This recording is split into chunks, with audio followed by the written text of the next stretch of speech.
TP. Chandrasekharan വധക്കേസിൽ ശിക്ഷിക്കപ്പെട്ട കൊടി സുനിയെ Kannur central ജയിലിൽ നിന്ന് തവനൂർ ജയിലിലേക്ക് മാറ്റാൻ ജയിൽ വകുപ്പിന്റെ തീരുമാനം. സെൻട്രൽ ജയിലിൽ കൊടി സുനി ലഹരിമരുന്ന് വിൽപ്പന നടത്തുകയും പുറത്തുള്ള കൊട്ടേഷൻ സംഘങ്ങളുമായി ബന്ധം പുലർത്തുകയും ചെയ്യുന്നുവെന്ന റിപ്പോർട്ടിന്റെ അടിസ്ഥാനത്തിലാണ് നടപടി. ന്യൂമാഹി ഇരട്ടക്കൊലക്കേസിന്റെ വിചാരണയ്ക്കായി ജനുവരി 29-നാണ് കൊടിസുനിയെ തവനൂർ ജയിലിൽ നിന്ന് കണ്ണൂർ സെൻട്രൽ ജയിലിലേക്ക് കൊണ്ടുവന്നത്.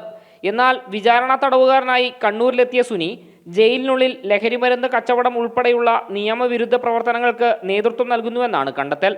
മാത്രമല്ല, കൊടിസുനി, കിർമാണി മനോജ്, ബ്രിട്ടോ എന്നിവർ ജയിലിലെ ലഹരി സംഘങ്ങളെ നിയന്ത്രിക്കുന്നുവെന്നുമാണ് വിവരം. ഇതിന്റെ അടിസ്ഥാനത്തിൽ തയ്യാറാക്കിയ റിപ്പോർട്ടിനെ തുടർന്നാണ് സുനിയെ അടിയന്തരമായി തവനൂരിലേക്ക് മാറ്റാൻ തീരുമാനിച്ചത്. 2 ദിവസത്തിനുള്ളിൽ സുനിയെ തവനൂരിലേക്ക് മാറ്റാനാണ് സാധ്യത.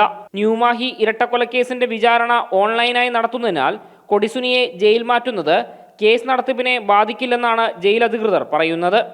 ജനം, കണ്ണൂർ.